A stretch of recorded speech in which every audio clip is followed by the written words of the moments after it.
बेगर QR code swipe machine. एक बार all India भिखारी association का चुनाव हुआ। देश भर में कई स्थानों पर भिखारियों ने लाइन में खड़े होकर अपना मत देने लगे। उस चुनाव में एक व्यक्ति भारी बहुमत से जीत गया। भिखारियों ने उसे नोटों का हार पहनाकर सम्मानित किया।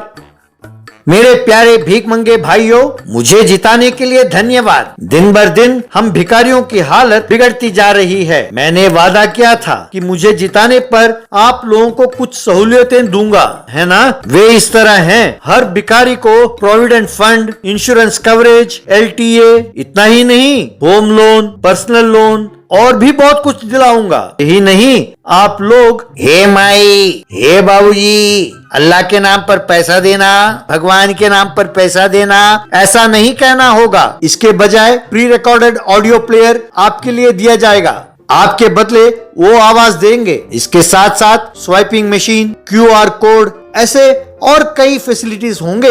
ये सुनकर सारे भिखारी खुश होकर ताली बजाने लगे। अपने भिखारी एसोसिएशन प्रेसिडेंट पन्नालाल जिंदाबाद कहकर खुशी से चिल्लाने लगे। एक गांव में भिखारी भाई नाम का एक भिखारी था। वो बहुत होशियार था। वो मंदिर के बाहर बैठकर, बाबूजी, माई, मंदिर में दान पेटी में पैसे डाले तो वो पुजारी के जेब में जाएगा। पुजारी को किस बात की कमी है? उन्हें हर महीने वेतन मिलता है। उससे आपको पुण्य कैसे होगा? यदि वही पैसे मुझ जैसे को देंगे तो आपका दुगना पुण्य होगा। आइए सर, आइए, आपके अकाउंट में पुण्य जमा करने का मौका है। इसका लाभ उठाइए, स्वर्ग में सुखी रहेंगे आप, कहकर आवाज देने लगा। ये बात सुनकर सब उसे भीख डालने लगे। उसके पास ही भिखारी बाबू नाम का एक और भिखारी रहता था। उसे भिखारी भाई की होशियारी देखकर बहुत ईर्ष्या होती थी। एक दिन एक व्यक्ति एक बॉक्स लेकर आया। भैया, यहाँ पर तुम में से भिखारी भाई कौन है? मैं हूँ भिखारी भाई। कहिए क्या बात है? ये क्या बॉक्स है? मैंने तो अमेज़न या फ्लिपकार्ट में कोई ऑर्डर नहीं दिया था। अरे, इस बॉक्स में एक स्वाइपिंग मशीन और एक QR कोड कार्ड है। भिखारी एसोसिएशन के प्रेसिडेंट ने इन्हें भेजा है। हेलो, तो मैं भी भिखारी हूँ, मैं भी एसोसिएशन का मेंबर हूँ। मैंने भी वोट डाला था उन्हें जिताने के लिए। फिर मुझे क्यों नहीं भेजा? ये सबको नहीं दिया जाता, ये उन्हीं को दिया जाता है जिन्हें हर महीने ज्यादा भीख मिलता है। इस एरिया के लिए भिखारी भाई को सेलेक्ट किया गया है। कांग्रेचुलेशंस भिखारी भाई, कहकर उसे बॉक्स देकर उसके साथ एक सेल्फी लेकर चला गया। ये देखकर भिखारी बाबू के तन मन में आग लग गई। एक दिन एक बस स्टॉप के पास एक लड़का एक लड़की पर लाइन मार रहा था। वो जानबूझकर लड़की को सुनाने के चक्कर में फोन पर, क्या? अरे मैं बस में क्यों जा रहा हूँ? अरे यार, जस्ट फॉर ए चेंज, हर रोज फेरारी, रोल्स रॉयस, ऑडी में घूम घूम कर बोर हो गया हूँ यार, इसीलिए क्यों बस में जा रहा हूँ, कहकर नाटक करने लगा। ये सुनकर लड़की बहुत हैरान होकर उसे देखने लगी। तभी भिखारी भाई वहाँ आया। बाबूजी, भगवान के नाम पर कुछ दान दें प्लीज सर। वो जेब टटोलते हुए, oh shit, I am very sorry mister beggar, मैं कैश कैरी नहीं करता, मेरे पास सिर्फ क्रेडिट कार्ड्स हैं और वो भी इंटरनेशनल। मैं नहीं जानता कि वो इंडिया में काम आते हैं कि नहीं। वैसे तुम्हें कार्ड पेमेंट नहीं कर सकता ना? आई एम वेरी सॉरी। वो लड़की ये सुनकर और हैरान हुई। तब भिखारी भाई समझ गया कि ये नाटक कर रहा है, इसीलिए नो प्रॉब्लम सर, मेरे पास स्वाइप मशीन है, कहकर उसे निकाला और दिखाया। ये नेशनल, इंटरनेशनल, मास्टर, वीजा कोई भी कार्ड हो रीड कर लेता है सर। आप अपना कार्ड दीजिए, मैं स्वाइप कर देता हूँ। आपके हैसियत के मुताबिक आपको इसमें कम से कम 50,000 का दान देना चाहिए सर। वो सहम कर, ओ मेरा बटुआ कहाँ है? जेब में नहीं है। ओह shit, I forgot my purse man. चलो, गूगल पे, पेटीएम या फोन पे पर दान करने के लिए तुम्हारे पास स्मार्टफोन नहीं होगा ना? अब क्या करें? चिंता ना करें सर, मेरे पास एप्पल फोन है। मैं अपना नंबर दूंगा, उसमें फिर आप एंटर करेंगे, फिर पे करेंगे। ये सब झंझट है और आपका टाइम वेस्ट है सर। ये लीजिए मेरा QR कोड, इसे स्कैन कीजिए सर, कहकर उसे दिखाया। ये सुनकर वो चौंक गया। क्यों? अब तू कहेगा कि मैं फोन भूल गया? अरे, जेब में चाय पीने के लिए पैसे नहीं है और बातें इंटरनेशनल करता है। अरे मैडम, ये आप पर लाइन मारने के लिए ये सब कर रहा है, समझी? कहकर उसे पकड़कर खूब मारा। बस वो वहां से भाग गया। उस लड़की ने खुश होकर इसे भीख दिया। एक दिन रात को मंदिर के बाहर भिखारी भाई और भिखारी बाबू पास पास सो रहे थे। अरे भिखारी बाबू, जरा अपना काम पर मन लगाओ यार, तब तुम्हें भी ये सब मिलेगा। कब तक तुम कैश कलेक्ट करते रहोगे, सोच लो, कहकर लेट कर सो गया।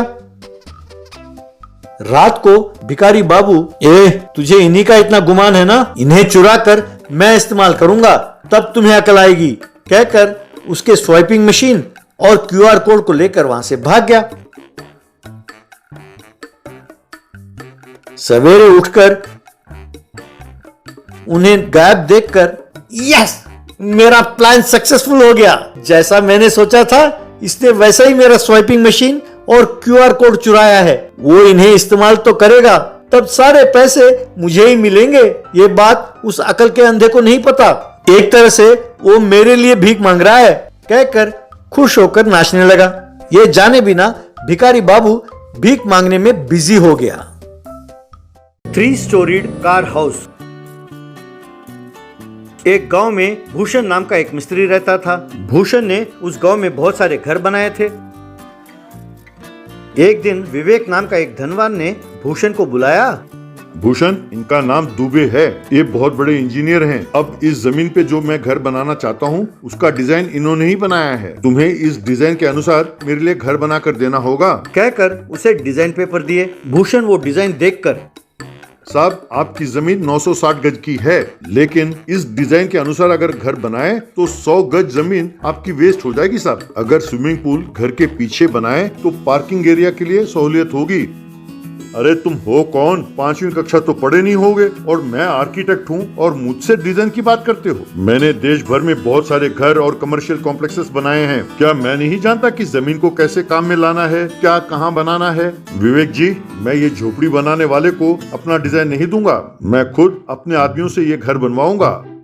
साहब आप पढ़े लिखे होंगे और तजुर्बा भी होगा, लेकिन मेरे पास सूझबूझ है। कौन सी जमीन में कैसा घर बनाना है मैं यूं ही जान लेता हूँ। ठीक है, आप घर बनाओ और मैं 20 गज में एक घर बनाकर दिखाऊंगा। वो घर देखने के लिए आपको आने की जरूरत नहीं है, मैं खुद उस घर को लाकर आपको दिखाऊंगा।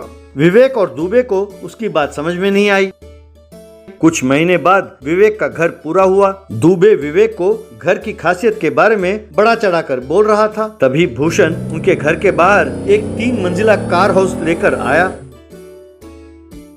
ये देखकर दोनों दंग रह गए। कोई खिलौने का घर बना कर लाया है। अरे भैया, इसमें इंसान नहीं रह सकता। भूषण नीचे उतरा। उसने उस कार हाउस का कॉलिंग बेल दबाया। उसमें से 3 परिवार नीचे उतरे। ये देखकर विवेक और दुबे हैरान रह गए। दोनों उस कार हाउस के पास पहुंचे। ये मेरी पत्नी है और हमारे 2 बच्चे हैं। ये मेरे बड़े भाई साहब हैं और ये मेरे मझले भाई साहब हैं, उनकी पत्नियां और उनके बच्चे। हम सब इसी घर में रहते हैं। इसमें हर प्रकार की सहूलियतें हैं। 3 बेडरूम विद अटैच्ड बाथरूम है सर, 3 लिविंग रूम और 3 किचन हैं। हम गरीब है ना, हमारे पास जमीन खरीदने के लिए पैसे नहीं है, इसीलिए ये सेकंड हैंड कार खरीदा और इसमें हमने घर बनाया। कार की चौड़ाई कम है, इसीलिए मैंने 3 मंजिला घर बनाया। जरा एक बार अंदर जाकर तो देखिए कि घर कैसा है। दोनों घर के अंदर गए। बाहर आकर विवेक, शाबाश भूषण, तुम वाकई ग्रेट हो। इतनी छोटी सी जगह में तुमने बहुत बढ़िया घर बनाया। मैं अब समझ गया कि यदि मैंने तुम्हें घर बनाने दिया होता तो तुम घर कैसे बनाते। तुमने सच कहा था, इस दुबे ने जमीन बेच कर दिया। मिस्टर विवेक, जरा सोच समझ कर बोलिए। आप एक मशहूर इंजीनियर का अपमान कर रहे हैं। तुम और मशहूर? अरे जहाँ किचन होना चाहिए था वहाँ पे बाथरूम है, और जहाँ बाथरूम होना चाहिए वहाँ पूजा मंदिर। अरे वो मूर्ख ही होगा जो वॉचमैन का कमरा छत के ऊपर बनाए, कहकर उसे खूब मारा। दुबे वहाँ से भाग खड़ा हुआ।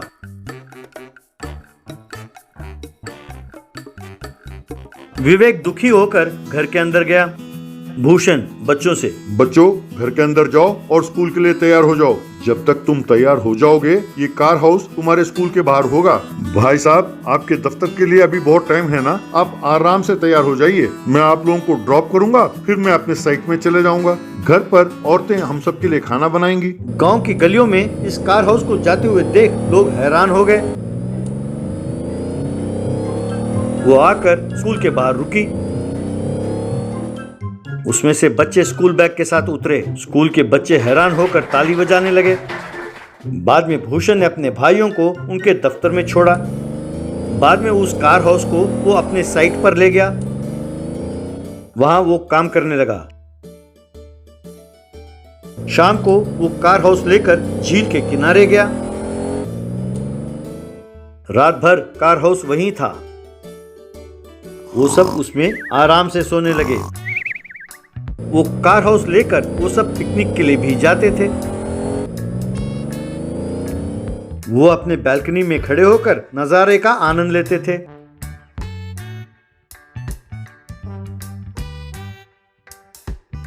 कुछ ही समय में इस कार हाउस के बारे में चारों तरफ बात फैली तो दुबे के सारे कॉन्ट्रैक्ट्स भूषण को मिले। कुछ ही सालों में भूषण का परिवार बहुत धनवान हो गया। उन्होंने अपने लिए एक बहुत बड़ा घर बनाया।